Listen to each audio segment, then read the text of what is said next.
A dialogadora de hoje é pesquisadora e me trouxe a sua carteira do Ministério da Cultura da Fundação Casa de Rui Barbosa. Ela me trouxe também fotos do filho e da mãe e me trouxe livros e me trouxe o celular. E a partir dos objetos a gente vai pontuando a nossa conversa, o nosso encontro, o nosso diálogo com ela, doutora em ciência política, pesquisadora da Casa Rui Barbosa, a historiadora, ela, Isabel Lustosa. Isabel Lustosa. Que prazer. Tanto tempo que eu queria você aqui. Hein? É, que bom que coincidiu. Eu venho, essa época do ano é que eu venho a Fortaleza, né? Ver a mãe, ver o filho que mora aqui. E que coisa linda você, em todos os sentidos, hein? Brilhante intelectual, uma mulher bonita, simpática. Ai, eu sou apaixonado por você. Sou apaixonado por você, você é linda. O Nelson Rodrigues dizia, as mulheres lindas, uma mulher linda já é um serviço de utilidade pública. Que ótimo. E sendo linda e inteligente, mais ainda, não? Obrigada. Hein? É isso mesmo. Lustosa da Costa é o irmão dela. Ela é filha, ela é da família do Lustosa. E ela trouxe um livro do Lustosa. Eu vou começar por aqui. Sabe por quê? Porque é inusitado. Veja, ela traz um livro do Lustosa da Costa. E alguém poderá dizer, bom, ela vai falar então das crônicas desse jornalista extraordinário que é o Lustosa da Costa, e contista, e romancista. Mas não, ela me trouxe por causa da capa. Me explica isso. Vamos começar então por algo inusitado da vida de Isabel Lustosa. Quando eu era menina, eu queria ser artista plástica. Eu pintava. Então, eu adorava pintar, pegar o álbum de família e trabalhar os retratos. E esse detalhe que está na capa do Lustosa é uma foto dele na infância com a minha irmã mais velha, a Lúcia, né? Eles são os primeiros dos 13 filhos do seu Costa e da Dona Dolores. E eu pintei esse quadrinho que está hoje na casa da minha irmã. E aí Lustosa, quando fez o livro, se lembrou do quadro e botou na capa do livro. Eu fiquei muito comovida de lembrar uma coisa que a gente acaba... Todos os caminhos na vida, né? Um deles era a coisa das artes plásticas. Eu que pensava que hoje ia conversar, dialogar com a historiadora, não é? Com a pesquisadora e com a doutora em ciência política Isabel Lustosa. Estou conversando, então, começando com a artista plástica. Pergunte ao Strigas, que ele me conheceu ainda quando eu pensava em ser artista plástico. Strigas e Nis, que são amigos queridos, e na época, quando desenhava, pintava, cheguei a botar um trabalho no Salão de Abril, ainda nos anos 70. Aí depois, quando fui para o Rio, fui para o Parque Lage, enfim, achava aquele mundo muito doido das artes plásticas, principalmente da zona sul do Rio. E, ao mesmo tempo, fazia ciências sociais no IFIX, na UFRJ. E o ambiente da universidade, eu me senti mais em casa do que no Parque Lage, onde a coisa era muito doida, muito...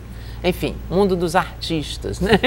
E acabei deixando as artes pelas escritas. Isabel Lustosa, veja, vamos começar a partir então daqui. Você tem uma fotografia e em cima dessa fotografia você... Construía... A partir de... Não é uma intervenção na fotografia? Não, não. Eu olhei a fotografia, como modelo, desenhei, a fotografia como isso, modelo e você desenha. Na verdade é um detalhe, porque essa é uma foto daquelas de escadinha. Sim, então eram os primeiros filhos do papai e da mamãe. Então era aquela foto que na família... Sabe, como essas histórias de Sobral, são aquelas coisas de um passado que eu não vivi, porque eu sou a caçula das mulheres. E você é de Sobral?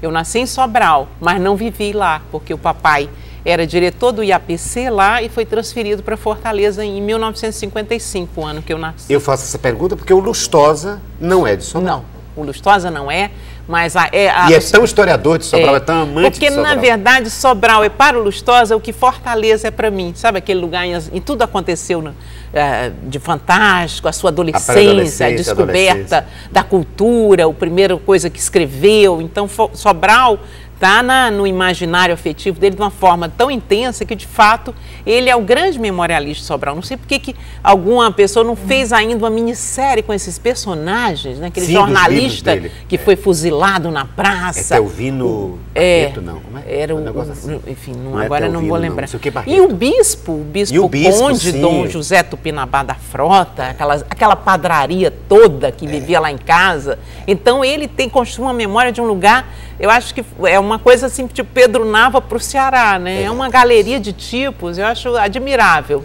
Sempre que alguém é de um lugar, mas tem um outro lugar dentro de si, afetivo e de importância, eu me lembro sempre da frase do Rodolfo Teófilo, que era baiano, e as pessoas perguntavam, mas por que sendo baiano você diz que é cearense? E que ele teria respondido, eu sou cearense porque quero. Eu vi uma vez o Alcione Araújo, aquele escritor, eu perguntei, você é de onde mesmo? Achava que ele é até nordestino. Ele falou, eu era mineiro. Eu era?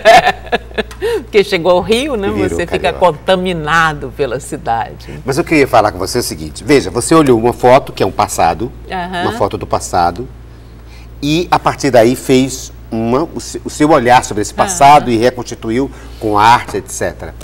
Que relação você faria desse trabalho de um artista que olha um retrato do passado como historiador? Eu acho que é a questão da memória, né? Memória e história, né? Eu relaciono essas coisas na minha vida. Por exemplo, a minha relação com a história do Rio, ela está muito vinculada a um fascínio que a gente tem pelo Rio de Janeiro, né? A revista Cruzeiro, aquelas coisas que marcaram o nosso imaginário como um lugar mágico, a gente queria ir. Então, quando eu cheguei no Rio, comecei a trabalhar com história, eu mergulhei na história do Rio através das revistas, da política, enfim, da história daquele lugar. Eu acho que no caso de Sobral e do passado da minha família, tem um pouco disso, são histórias que você ouviu, né? E que ficaram ali penduradas e de alguma forma te fascinaram sem que você as tenha vivido mesmo. Eu digo, mas você não acha que o historiador, num certo sentido também, ele olha o passado e reconstitui o passado? É isso que eu estava querendo levar a ideia, recria, de fazer, fazer uma comparação entre esse trabalho e o seu de agora. Quer dizer, alguém que se depara com o passado e pensa esse passado com um discurso. Uma tese, o passado não é sempre inventado? O Hayden White, né, o Meta-History, é uma obra que fala disso, que como as várias versões da Revolução Francesa, a história pode ser vista como drama, como tragédia, como comédia, dependendo do olhar, porque o olhar é sempre seletivo, né? Um grande acontecimento para a humanidade, o sujeito pode olhar aquele canto, aquela família de trabalhadores, ou a nobreza que estava sendo assediada, né? Tantas versões que o cinema fez, A Noite de Varenne, por exemplo, aquela fuga do rei, só os pés aparecem, né? Então, esse tipo de leitura, a história já faz. O olhar do autor interfere na forma, interfere na escolha do objeto. Vou estudar, por que eu vou estudar Sobral? Por algum motivo, você escolheu aquele tema. E a forma como eu vou olhar para aquele tema também tem a ver com a sua subjetividade. Isso eu acho que já está estabelecido, não existe uma objetividade e o discurso também, no discurso também não há uma objetividade. Embora você seja um cientista, uma acadêmica, enfim, mas há sempre perpassa ali algum grau de subjetividade. O que garante a sua objetividade, do ponto de vista de fazer desse trabalho um trabalho que tenha validade para outros leitores, é o documento. Em que documentos você se baseou, como você construiu o seu argumento. Você diz assim, eu pensei esse objeto assim, mas eu parti desses documentos. Se você quiser, quem quiser, conte outra. Se você quiser. Mas esse pensamento é um pensamento pessoal, próprio. Crítico, senão seria só uma rolar de informações. Claro que o historiador constrói sobre aquela história uma leitura crítica também. E veja, Isabel, queria que você comentasse esse pensamento que me ocorreu agora. Quer dizer, que a história tem sido feita no começo sempre com os fatos heróicos, com os heróis, né? As pessoas, mas os heróicos, ou datas heróicas, de feitos heróicos. Depois nós tivemos talvez até pela influência dos historiadores de tendência marxista, um olhar mais do coletivo, dos movimentos sociais construindo a história, desligado das pessoas, das personas. E acho que agora nós estamos voltando para um outro aspecto, que é também pessoas, sem ser heróis, mas a vida, digamos, mais cotidiana, a humanidade desses personagens e não a heroicidade. O que acontece é o seguinte, durante o século XIX, a própria criação do Instituto Histórico, dos institutos, como o nosso aqui do Ceará, foi concebida para construir a história pátria da forma que ela fosse a eleição, tipo assim, a construção dos nossos mitos pátrios. Nós éramos uma pátria independente, recém-construída. Então era importante, e Dom Pedro II foi fundamental, comandou isso, né? Então foi uma historiografia para dizer que Dom Pedro I, por exemplo, era um herói. Ninguém falava que ele batia na mulher, por exemplo. Mesmo a amante saía com cara de uma pessoa que tinha o seu heroísmo também, quando era uma corrupta tremenda, né? Só. Então, isso tudo é uma maneira de ver a história. O que aconteceu depois, na radicalização da esquerda, foi que a história perdeu substância na questão dos grandes sistemas, né? O modo asiático, o modo de produção, todas essas coisas, acabaram tirando um pouco daquele vigor, da atração que a história faz, que a história é feita pelos homens. Pelas pessoas, né? Então, parecia até que a história era feita por um grande sistema. Um sistema que movia, quando na verdade tinha que gente, né? Isso é muito interessante do ponto de vista do pensamento, mas a necessidade de compreender a microhistória, por exemplo, né, o queijo e os vermes, estudar como foi a vida de um camponês mesmo na Idade Média, com os documentos possíveis, ou mesmo de um homem da nobreza, como vivia, né? Então a própria historiografia francesa, a Nouvelle Histoire, né, uma nova tendência de repensar várias dessas coisas que foram um pouco colocadas fora do que era na obra, a Petite Histoire, esse tipo de coisa eram coisas folclóricas e você estudava, na verdade, a história de longa duração, né? Então agora você tem um cuidado maior para compreender, inclusive aquele historiador americano Robert Darnton, que é um grande especialista na Revolução Francesa, pegou grupos pequenos de operários para a matança dos gatos, estudou o comportamento. Como o micro pode refletir o macro. O universal. Né? Como é que naquele universo, né, aquele ambiente pré-Revolução Francesa, enfim, movia a vida das pessoas. Né? Talvez eu esteja me lembrando disso, diante da Isabel Lustosa, porque o último livro da Isabel que eu li é um livro fascinante, aliás, li e reli, é fascinante, que é a biografia do Pedro I, né? Daquela coleção Perfil, né? Perfis brasileiros, não é? E eu acho que tem essa lisura, você consegue... talvez você aqui agora falando do Pedro I tenha sido muito mais... Claro, você está aqui num bate-papo informal, mas no livro você diz tudo isso sem adjetivar. Porque você conta os fatos. Não é? Eu tentei quando ele agride a dona Leopoldina grávida, não é? Conta a história toda de... Enfim, de tráfico de influência da Marquesa de Santos, não é? É verdade. Não, porque eu tentei, por exemplo, o livro tem um subtítulo que às vezes os historiadores ficam, é um herói sem nenhum caráter, que é o subtítulo do Macunaíma, do Mário. Mas eu digo, é herói com H maiúsculo. Não tinha caráter, mas era herói. Sim, isso eu acho lindo. As pessoas são múltiplas, né? Importantíssimo do ponto de vista político para o Brasil, importantíssimo do ponto de vista político para Portugal. Claro, ídolo, né? A história. É um herói mesmo. E agora eu estou desenvolvendo uma pesquisa do curto período que ele passou em Paris, entre a segundo semestre de 1831. Recebido com todas as pompas, né? Então como agora o libertador de Portugal, né? Fez um sucesso tremendo na Saison, sabe? Foi ao teatro e tudo. Então, estou vendo como que os franceses viram esse personagem nos seus jornais. É a pesquisa que eu vou fazer agora lá. Eu tenho um fascínio pela história imperial. E você, quem trabalha com periódicos, então, que você vai, sabe, lendo, aí via... Eu trabalho com várias fases do periódico. Na primeira fase foi a Primeira República aqui, então você via aquelas revistas com a moda, com tudo, é muito interessante. E você é historiadora também da caricatura, né? Da caricatura. O primeiro livro que eu fiz, História da Imprensa. o Histórias de Presidentes, pegava muito a imagem dos presidentes através da caricatura.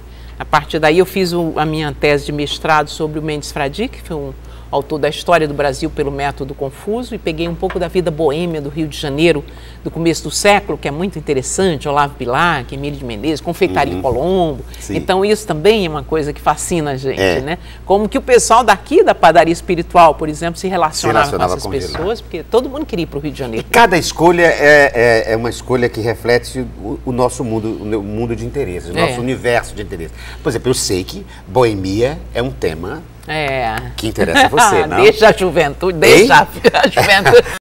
Estamos lembrando aqui da casa de Cláudio Pereira, não, dos anos 60, a convivência com aquela gente, né? Foi Augusto uma coisa Pontes, mágica. Cláudio Pereira. Hoje eu penso assim, eu tenho um filho de 20, que fez ontem 23 anos, e quando falo, e engraçado que essa nova geração, tá aqui o retratinho dele, deixa eu te mostrar. Você falou do filho. Mas só que aí ele não, quando ele vir, vai ficar tá indignado, porque ele tinha 16 aí, então agora ele é um homem, um homem de 23 anos, mas... Então, meu filho, que é engraçado essa coisa da nova geração que junta, né, se interessam pelas mesmas músicas. O meu filho trouxe todos os meus long plays lá do Rio para cá e ouve numa vitrola, né, o disco do Caetano. Até o suporte é o mesmo. Até o né? suporte. Até Eles o suporte. Fazem questão do chiado do LP.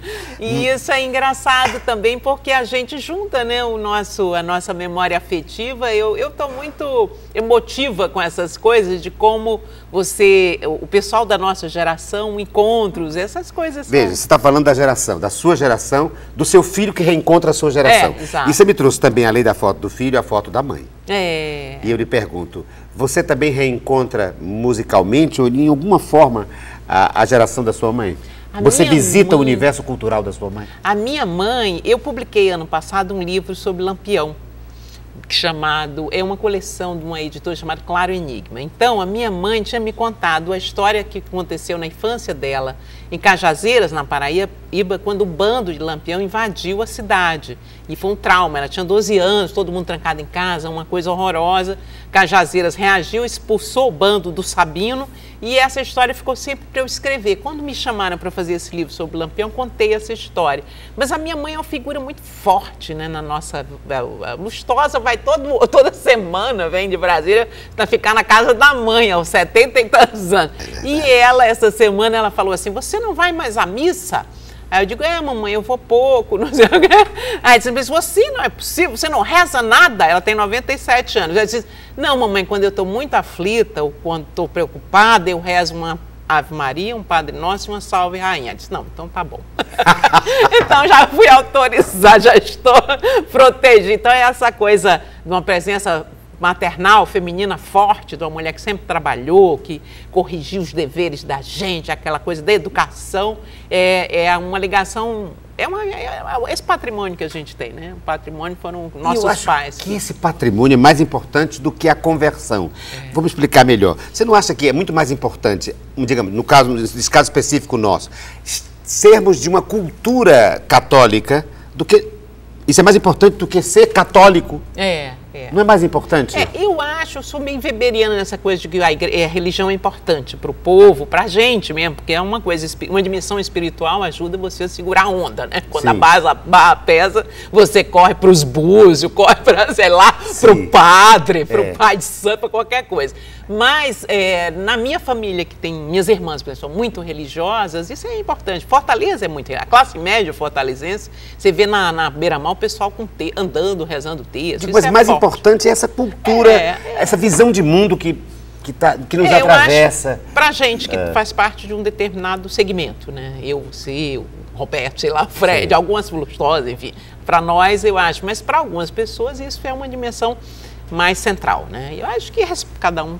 Né? Sim, claro que eu entendo que as pessoas, e respeito, claro, seus ritos. O que eu estou querendo dizer é que na vida, mesmo quando você não está... Quando você está olhando o mundo, a sua educação, a sua cultura católica na verdade, tá presente, sabe que eu acho dizer. Isso que eu agora entendi e quero concordar com você, é um elenco de valores morais, né, uma agenda de princípios que é legal você respeitar os mais velhos, não bater, ter centro de caridade, ajudar o próximo, perdoar. Né? Independente se você vai à missa ou não, é isso que eu estou dizendo. Uma agenda de valores que está associado, mas não necessariamente à religião, mas que fez parte dessa bagagem e que essa é a nossa riqueza, né? Que faz com que eu ensine essas coisas para o meu filho e espero que meus netos também cresçam dentro dessa agenda, né?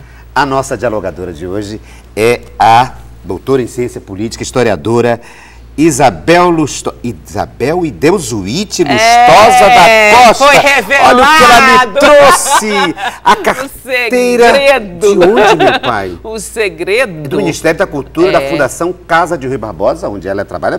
Ela pesquisadora da Fundação Casa de Rui Barbosa, no Rio de Janeiro, e agora ela eu descubro, Isabel Ideusuíte Lustosa da Costa. É verdade. Quem é essa Ideusuíte? Minha tia Freira Ideusuíte, irmã do meu pai, que morreu muito cedo, e todas nós... Eu sou Isabel Ideusuíte, que era uma irmã freira, e a Clélia, Maria Clélia, porque era outra irmã freira do meu pai. Então eu sempre tive essa identidade secreta Ideusuíte. Pois é, mas há uma identidade, é outra mesmo? Não, é meu nome, é porque... Não, eu digo, simbolicamente... Não, eu sempre tive horror a ser Ideusuíte. Agora que eu tô deixando a Ideusuíte sair do armário. É disso que eu tô querendo falar. Quem é a Ideusuíte que você está soltando do armário? Quando eu estava no colégio de freiras, as freiras me chamavam de Ideusuíte, eu detestava, achava feio. Aí eu sempre ficava assim, Isabel Lustosa, né? Mas no colégio não tem jeito. A freira chama como... E no colégio, quando eu consegui ficar Isabel Lustosa, fui para o 2º grau, para a sala do Fred, meu irmão caçula. A gente fazia o 1º ano no Colégio Castelo Branco, e ele fazia o favor de ficar lá atrás e fazer assim, switch. Mas quem é essa Ideusuíte? Eu devo ser eu mesma, né? Porque eu guardei sempre, nunca pensei em deixar de ser Ideusuíte. Mas é um nome muito mais... Eu tô querendo criar uma personalidade, uma persona. A Isabel e a Ideusuíte. Quem é a Ideusuíte? Eu não sei, não me vejo dividida entre uma e outra, não. Seria essa mais caseira, essa mais... Não. Talvez mais religiosa, mas não, porque não tem essa dimensão. Eu acho que é a coisa... Você sabe que eu tinha a minha tia Clélia, ela reclamava muito de eu não usar o da Costa no final. Sim. Porque, por uma questão puramente que nem você escolhe um nome, você é Ricardo Guilherme, não botou todos os seus sobrenomes, porque isso é mais, né, vende melhor, né? Então, Isabel Lustosa é uma marca. Eu criei, e a partir daí não assino mais nada que tenha o Lustosa da Costa. E minha tia, que era Costa, irmã do papai, ficava assim, você não tem pai? Não sei o quê. Então, de alguma forma, é um pouco essa herança do Canindé, enfim, do sertão brasileiro, e que sempre no Rio, quando os professores, mesmo no mestrado, diziam assim, Ideusuíte, isso é basco, achava um nome exótico. Aí teve a minissérie Amazônia, que tinha aquela mulher linda, Giovanna Antonelli, que o nome era Ideusuíte. Na verdade, tinham aqueles imigrantes que foram para a borracha lá, e eu dizia assim, tá vendo? Agora tem alguém que vai ter o nome de Ideusuíte também, além de mim, no Rio de Janeiro. E por que você trouxe? Para pautar o quê? Eu estou vendo aqui que tem um lugar que eu trabalho. Solteira, o que é isso? É porque agora que eu me casei, há pouco tempo, mas eu era solteira quando fiz essa carteira. Casei no papel, né? E A positivo no sangue. Ah, é o sangue! É carteira de trabalho. Tem a minha impressão de porque eu emendei A positivo solteira. Eu digo, mas o que será isso? Não, A positivo, sangue. Aí, estado civil, solteira.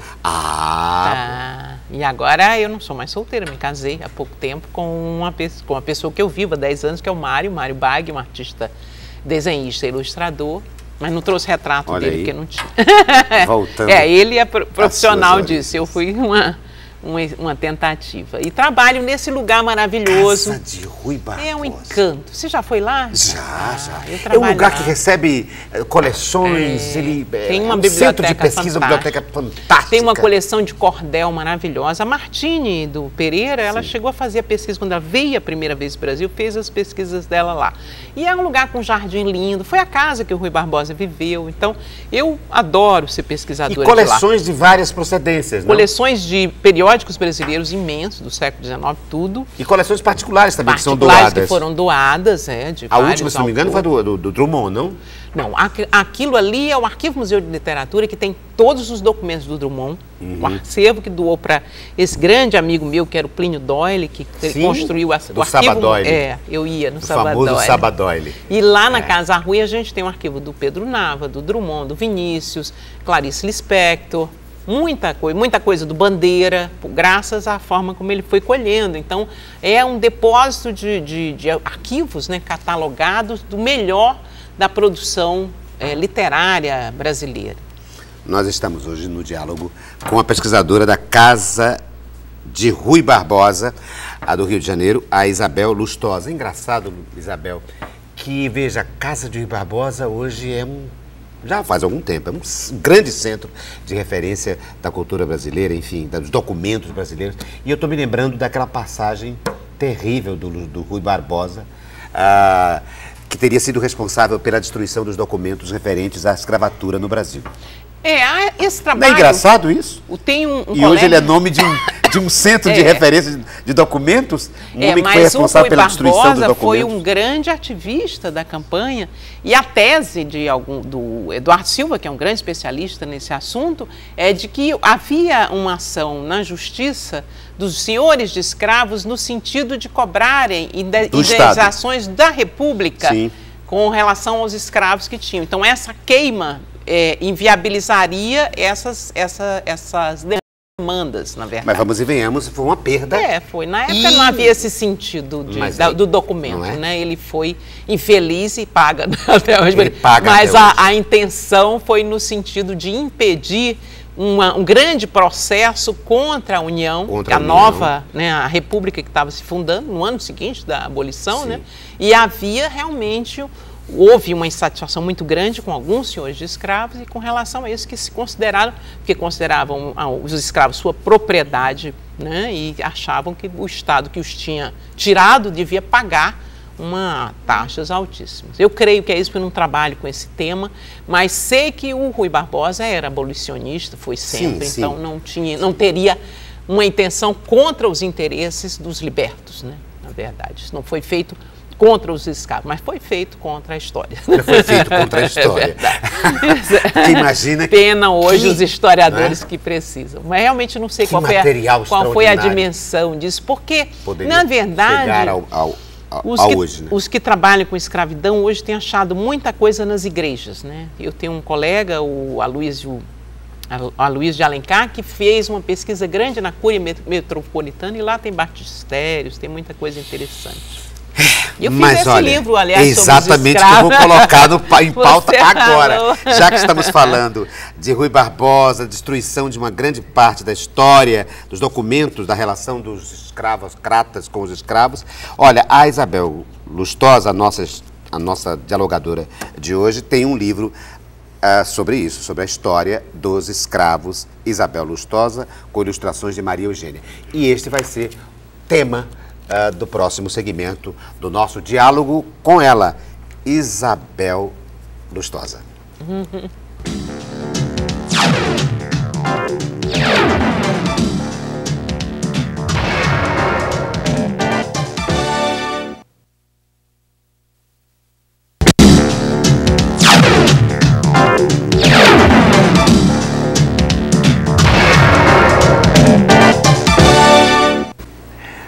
O diálogo de hoje é com a autora deste livro, a História dos Escravos, mas ela tem vários livros.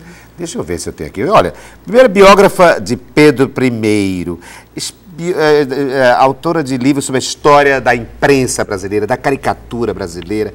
Enfim, ela é doutora em ciências políticas, é historiadora, pesquisadora da Casa Rui Barbosa, no Rio de Janeiro. Eu me refiro a sobralense, a fortalezense, a cearense, Isabel Lustosa. Isabel Lustosa, que me trouxe alguns objetos, eu coloquei no primeiro bloco, e agora, no segundo segmento do programa, eu tinha prometido colocar esses dois objetos.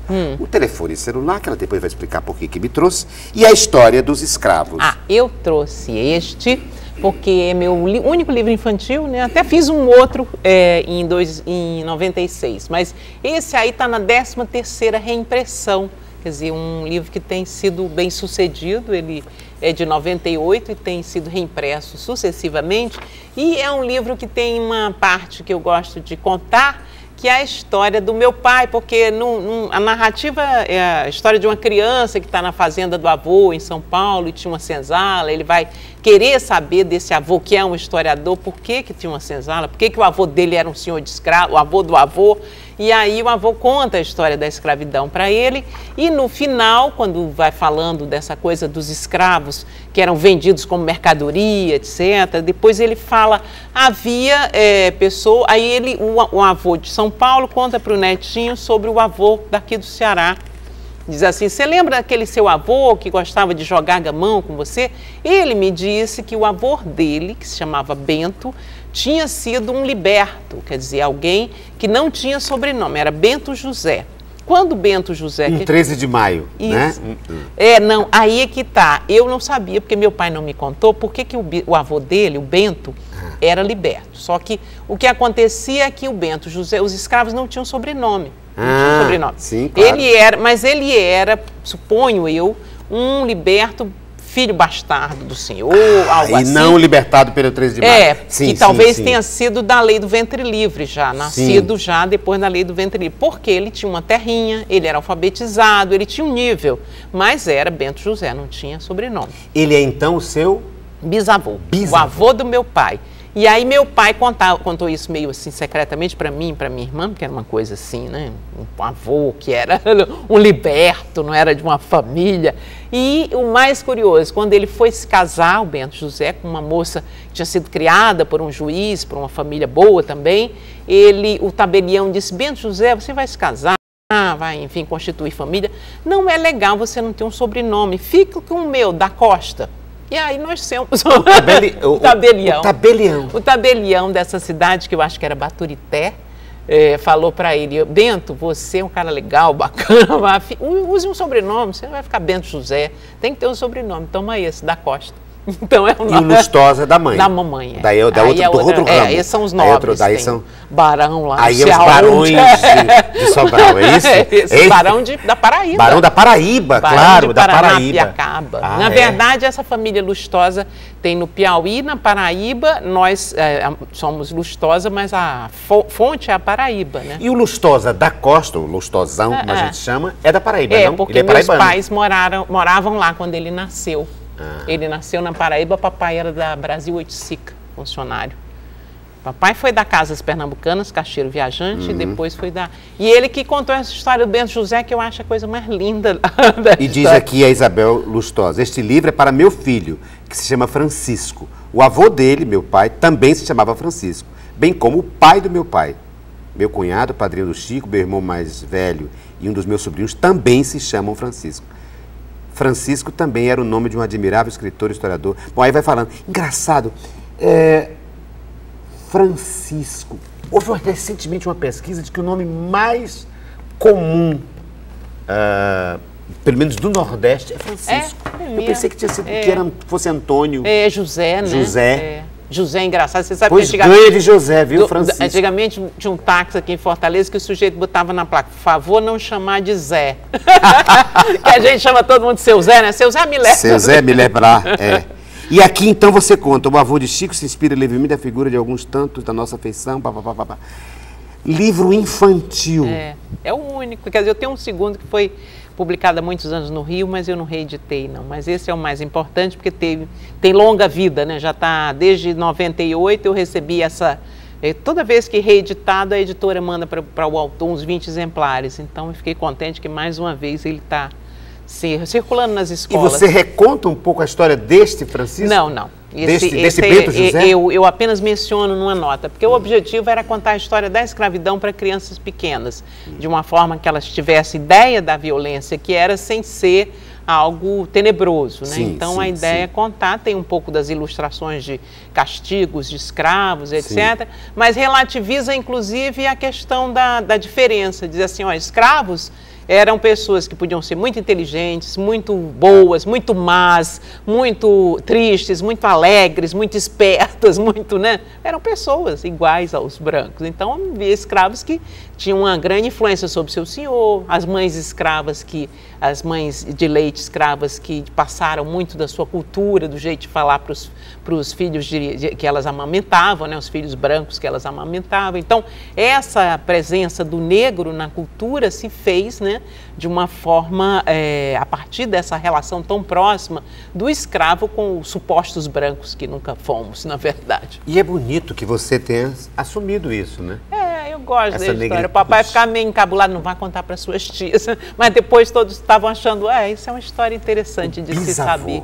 É meu bisavô, o Bento José. Temos muito. E você colocou o nome do seu filho? Francisco Bento. Francisco papai e Bento esse meu bisavô negro. Temos muito em comum, Isabel. Temos muito em comum. Porque temos uma paixão pela história. Sabe que na minha área, a universidade também é história. E Temos ligações com a Paraíba, porque meu pai é paraibano. E agora uma terceira. Ascendência, né? Negra. Ascendência, é verdade. Negra. Meus bisavós também.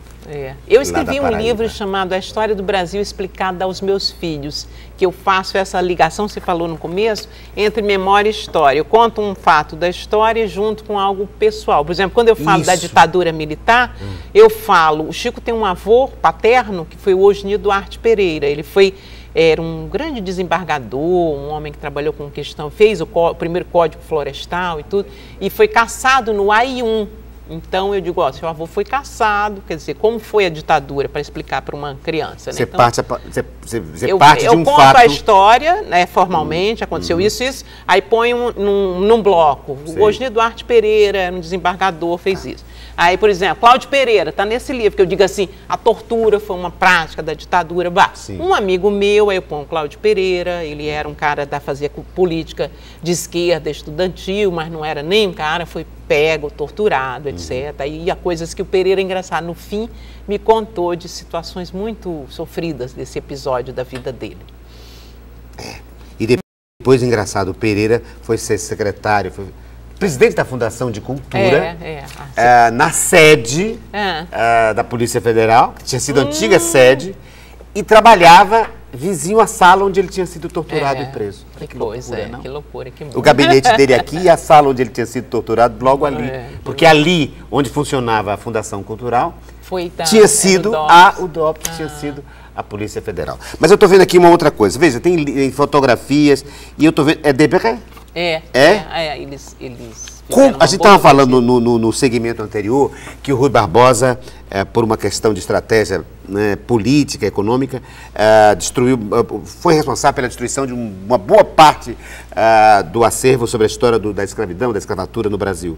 Mas eu estou me lembrando aqui como um pintor, quer dizer, um francês, é responsável pelo informes, por referências da vida cotidiana dos negros também, da vida do Rio de Janeiro. É uma etnografia. É uma etnografia. É fantástico. Eu fico às vezes imaginando se não fossem os desenhos de Debré. Porque ele chegou em 1816 e partiu em 1831 ou 32 de volta. Então, durante esse tempo, ele fez uma cobertura, né? A gente tem um fotógrafo, como se fosse um fotógrafo, né? Como é que a família vivia, a família brasileira, a mulher sentada no chão, que frutas são essas, que roupas um escravo usava. A família indo à missa, aquela série que tem assim o pai na frente, não sei o quê. A própria etnia, ele tem uns quadros sobre feições, não é? Dos índios, o tipo de negros, de acordo com a sua origem na África, né? Isso é muito interessante. Quer dizer, a imagem como historiadora. São documentos, né, que hoje funcionam para você entender. É que nem a imprensa ilustrada do século XIX, Ângelo Agostini, né? Essas pessoas deixaram registros que de outra forma você teria que se contentar com a descrição, com tudo. Então, foi fantástico. Os viajantes, né, porque trouxeram também um olhar aquele do estranhamento, né? Ver uma realidade que surpreende, né? Então, isso tudo. E o Debré foi fantástico e viveu aqui 16 anos, né? Então, mais de 16. Agora, tudo tem que ser relativizado, não? Tudo tem que ser relativizado. Por exemplo, eu estou me lembrando do depoimento aqui de tantos cronistas de origem, os poloneses, os ingleses, etc., que às vezes tem uns olhares... tem olhares do preconceito. Olhares preconceituosos, né, em relação ao Brasil. E também em relação aos que desenham, aos que pintam, que quando você vai ver as fotos não correspondem muito aos retratos. A realidade, não é? Há uma idealização, há uma... principalmente aquelas pessoas que eram muito feias, né? As princesas e rainhas. Né? Tem algumas que não tem jeito. Carlota Joaquina era feia mesmo. Então, é difícil você mesmo...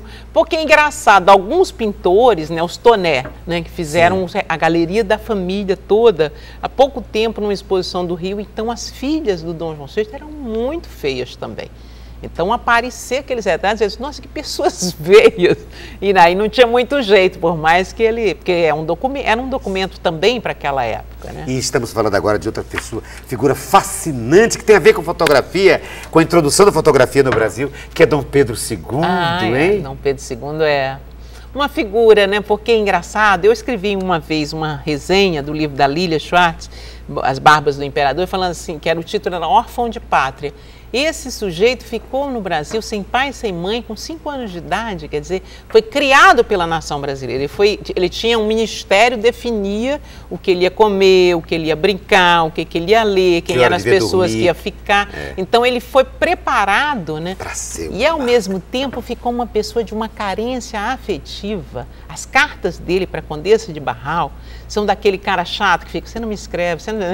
sabe, aquela coisa, carente, né? O sujeito não tinha mãe, não tinha medo, né? Cercado pelo poder, né? As nem pessoas... mãe nem pai, porque o pai foi embora, a mãe morreu. O pai teve que ir embora, abdicou e deixou ele sob a guarda do parlamento, né? Então aí o Ministério construiu uma equipe de professores e aí numa publicação do Instituto Histórico tem assim a agenda do menino. Você diz, nossa, que criança infeliz. Tem um livro, tem um texto do Gilberto Freire, que é um dos textos mais lindos que eu acho da literatura brasileira, que não sei se é o Rei Menino, o Rei Imperador, o Menino Imperador. Um livro, um texto lindíssimo sobre o Dom Pedro II. Porque o Gilberto é uma delícia de ler, né? Tudo dele é bom de ler, né? É uma coisa... Parece que a história... tem uma sensualidade, né? No jeito que ele escreve. É literatura, né? Nas palavras que ele escolhe. Eu acho ele fantástico. Você acha que essa é uma tendência agora na história? Essa história dos... Estou falando dos biógrafos da agora que estão bombando, como se diz. Você, o Lira Neto, o Laurentino Gomes, quem mais? Mary. O Fernando... A Mary! A Mary Fiore. A que Mary tem um livro lindo, Histórias Íntimas. Que livro lindo, não? Esse eu não li ainda. Eu li o do Príncipe Maldito. E ela fez também o da Condessa de Barral, que foi essa suposta namorada do Dom Pedro II. Sempre tem uma ambiguidade, porque nunca ficou muito... Todo mundo... Dá para perceber, mas como não há aquela coisa tão explícita do Dom Pedro I, que chegava a ser de uma coisa, você fica ruborizado lendo, o dele tá sempre aquela coisa muito... Mas é outra educação também, né? É outra moral. O filho e o pai. Estou falando de Pedro I e Pedro II, porque né? o Pedro II foi preparado para ser diferente do pai dele. O pessoal tinha, olha, daquele jeito a gente não quer. Já basta um, de Pedro E ele tinha o temperamento da mãe, né? Era um reflexivo, era muito discreto, era uma figura mais reservada. Então não tinha mais conformada quando chegou aquela mulher, a mulher dele, a Teresa Cristina, ele quase desmaiou quando viu. Veio aquele retrato daquela moça magrinha, bonitinha, chegou aquela moça enorme, manca. E ele no próprio livro da Lília diz. Mas ela também com muita dignidade, acho que ela passou também com muita dignidade. Uma relação afetuosa, muito afetuosa, foi uma grande companhia. Tanto que quando ela morre lá no Porto, ele escreve uma coisa muito sentida foi imperatriz digna. Há nessa nova fase desses autores, vocês lembrou a Mary, com esse livro lindo, Histórias Íntimas, que é a história da sexualidade do brasileiro, há uma tendência de fazer com que, primeiro, que a história seja contada por outro viés, esse viés mais cotidiano, mas também um certo apuro na maneira, na narrativa, no jeito de contar. A verdade é o seguinte, há uma cujo tendência... precursor, me parece, seria o Gilberto. Tem uma coisa dos grandes jornalistas, que nem o Moraes, né? Eu tive Fernando há pouco, Moraes, em agosto, estive numa Rui feira Castro, com o Moraes, esse livro dele, o Rui, são grandes pesquisadores, pessoas obsessivas, fazem uma pesquisa profunda, o Lira, né? São pessoas que fazem aquela pesquisa e constroem uma narrativa. Há historiadores que se converteram em ficcionistas. A Mary explicitamente abandonou a coisa da universidade, disse, não quero mais saber disso, me aposentei, quero escrever uma coisa que me dê prazer. Então escreveu um livro que é uma ficção, né, O Príncipe Maldito, e a partir daí embarcou, faz uma coisa de história, mas faz uma coisa ficcional. É o que ela quer fazer. Né? E há um historiador, é o que eu me sinto, que escreve de uma forma bastante... Eu, o Zé Murilo, enfim, o Alberto da Costa Silva, continuamos historiadores, escrevemos, temos por natureza uma vocação para escrever de uma forma mais clara, mas que continuam dentro de uma perspectiva bem de historiografia mesmo. Né? Com certo rigor. Com um rigor acadêmico e também sem... A Mary realmente faz ficção, ela diz, né? E é mesmo. Você lê o Príncipe Maldito, tem toda uma coisa psicológica, ele sentiu, etc.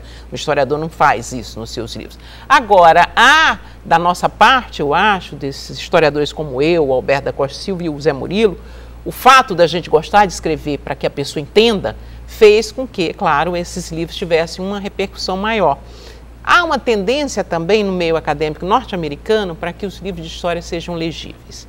E isso foi uma mudança que está ainda sendo adotada no Brasil, porque é uma resistência da academia, um pouco, você tem que escrever um texto que entre toda a concepção teórica que onde aquilo foi construído, quando, na verdade, o leitor dos seus textos e da sua obra sabe, né? Ou conhece aquilo ou não quer saber também, né? Porque você escreve para um público variado, né?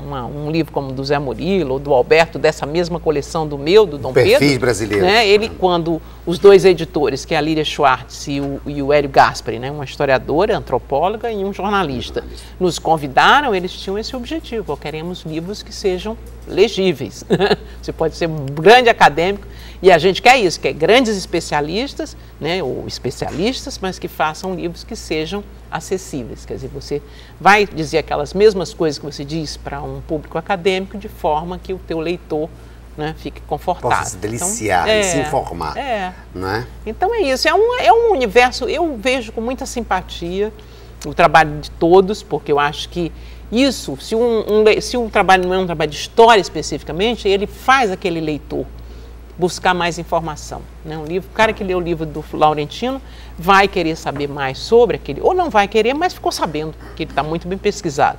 Mas se o cara quiser aprofundar o conhecimento sobre Dom Pedro II, sobre Dom João VI, que foi Sim, no primeiro livro, 1808, é basicamente uma biografia ali disfarçada de Dom João VI, não é? Exato. E o segundo, que é o 1822, é uma biografia de Dom Pedro I, né? O personagem central é Dom Pedro I, né?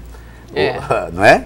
Só que com narrativa descontínua. O bom do jornalista que tem esse sentido, né, do texto, do apelo, né? Jogar um título que já prende o leitor, isso realmente é um mérito do jornalista, né? Pega aquela coisa, saber fazer o lead, né, daquele negócio, chamar para ali, aí o cara já fica preso ali, dali lê o resto. Outra coisa também é que está acontecendo esses focos em personagens não tão usuais, digamos, não tão frequentes, melhor dizendo, na historiografia. Você estava se referindo ao livro da Mary, que é sobre um príncipe que ninguém tinha olhado para ele até agora, né? Verdade, Ela a tem Barral, a Barral, não é que ninguém tinha olhado para ela, que é interessantíssimo, não é a Condessa Barral. E que é o príncipe maldito, que é o filho do... É o seguinte, um dos filhos do Dom Pedro, Dom Pedro II teve duas filhas. Teve duas filhas. Uma chamada Leopoldina. Não é o cara que ficou... que enlouqueceu? Exatamente. Que enlouqueceu. Essa segunda filha, a Leopoldina, as duas tinham quase a mesma idade, casaram com dois príncipes europeus que vieram para o Brasil, o Conde de e um da Baviera, não me lembro agora o sobrenome. O Conde de da Isabel, da princesa As Isabel. duas aqui se casaram. A mais nova, que é a Leopoldina, foi embora para a Europa com esse marido. Lá teve 2 ou 3, acho que mais filhos. Teve vários filhos, mas morreu, ficou doente, teve uma coisa lá e morreu. Os filhos dessa irmã da princesa Isabel vieram para o Rio de Janeiro. E a princesa Isabel só teve filhos muito mais tarde. Então, o filho mais velho da irmã teve pretensões dinásticas, né? Tipo, se a princesa Isabel... Então é um neto de Dom Pedro II. Exato. Ele achava... Que ele seria. Que ele poderia ser o herdeiro do trono quando a princesa Isabel já tardiamente teve os príncipes. Acho que foram 3 filhos que ela teve. E depois vinha a República. Isso. Mas aí o menino surtou. Tem aquela viagem linda na viagem, né? No navio. Ele surta no navio, ele que é o que a Mary descreve bem, como é que ele começa a achar que vão matar. Depois ele é internado também num sanatório em Viena. Na Europa, não me lembro na região deles, que eles eram meio alemães também, né? Que lindo, que lindo. A nossa historiadora, a pesquisadora da Casa Rui Barbosa, me trouxe também...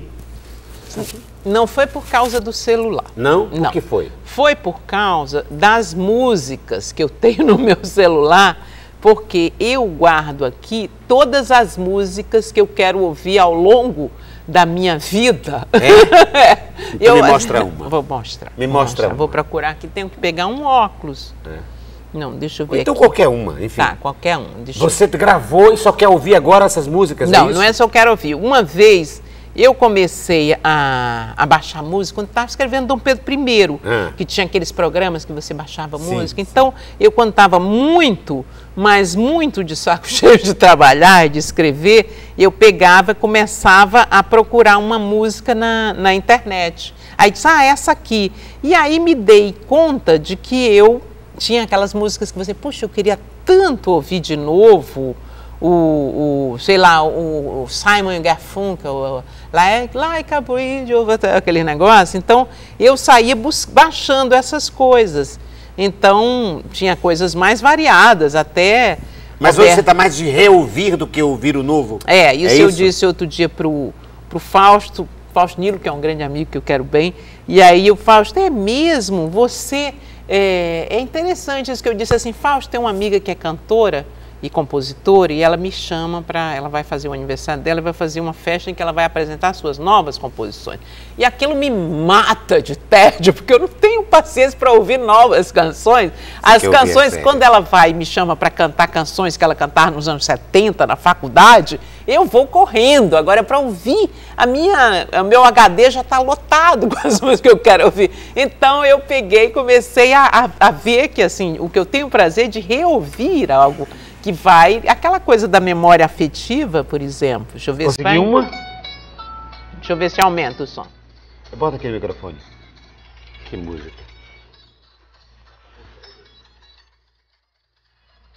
Que isso? Pra adorar.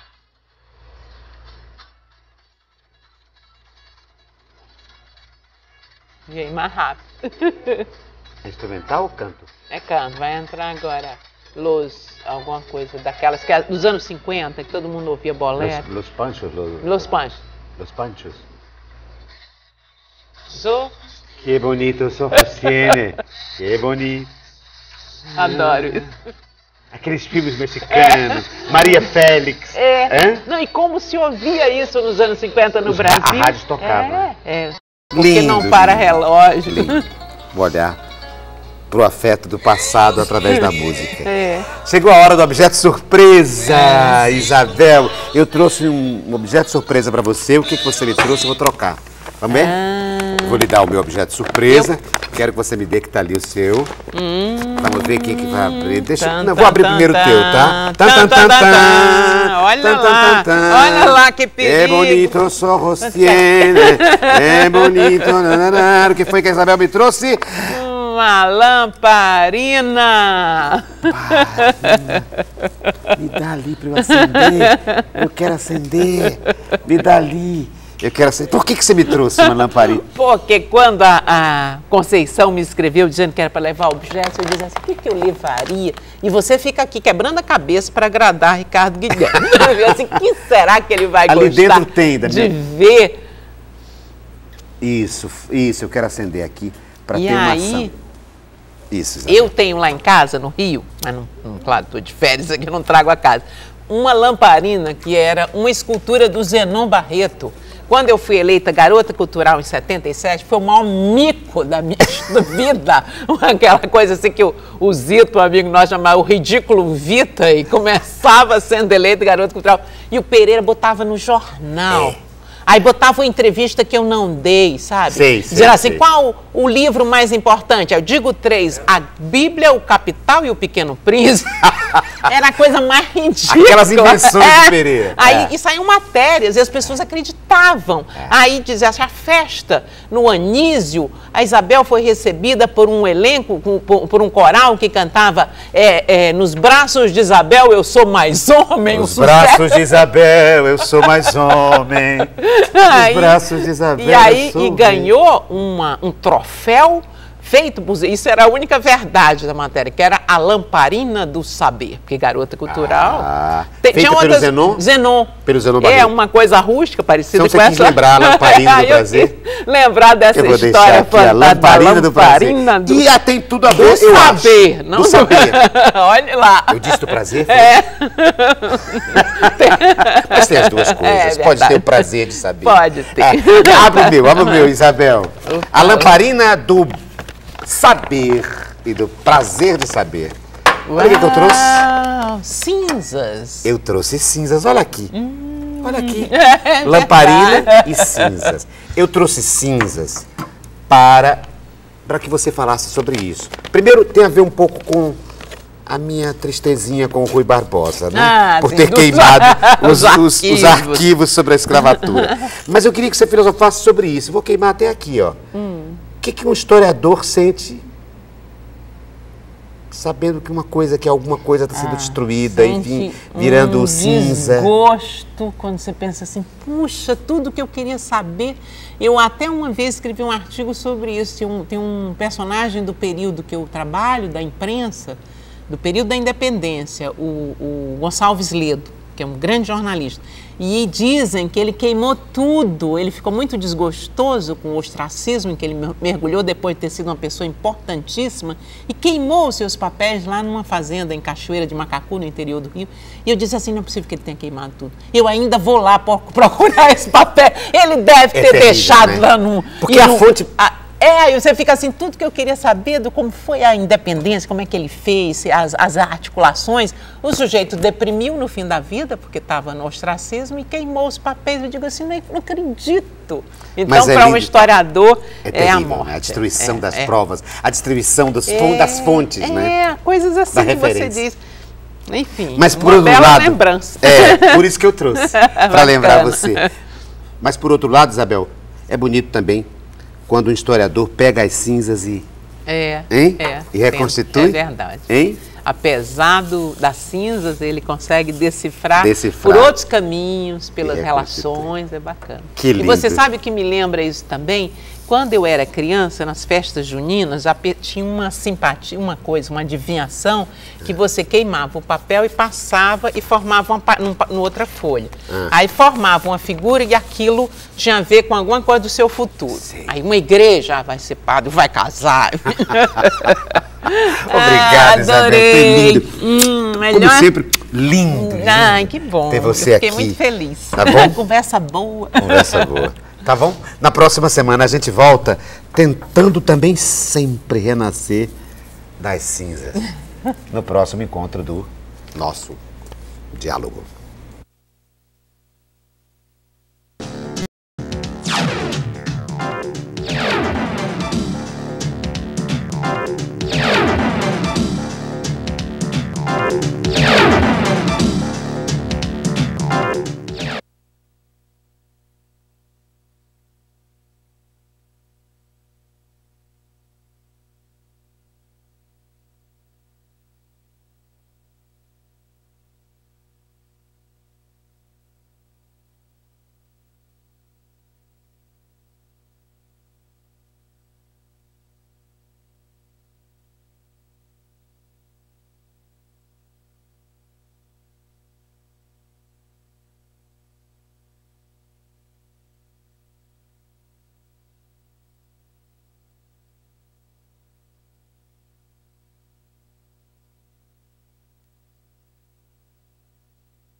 Alô, som, alô, alô, som, alô, alô, alô, som, alô, alô, alô, alô, som, alô, alô, som, alô, alô, alô, som, alô, alô, som, alô, som, alô, alô, alô, alô, som, alô, alô, alô, alô, som, alô, alô, alô, alô, som, alô, alô, alô, alô, alô, alô, alô.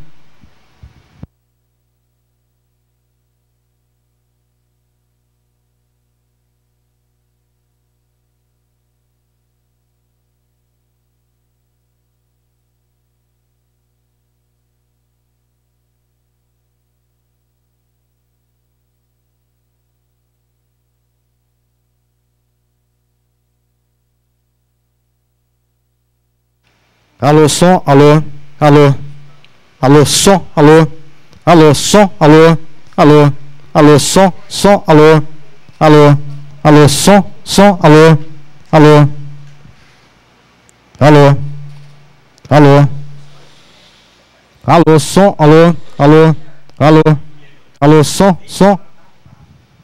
alô, alô, alô, som, alô, alô, Ei, Luiz, ele pra 70 tá bem acabado, viu? Ele pra 70 anos tá bem acabado, viu? Não, os 70 anos dele? Quero me trabalhar no pé de coco, Messias Holanda. Alô, som, alô? Ele já chegou, já tá aí, ele.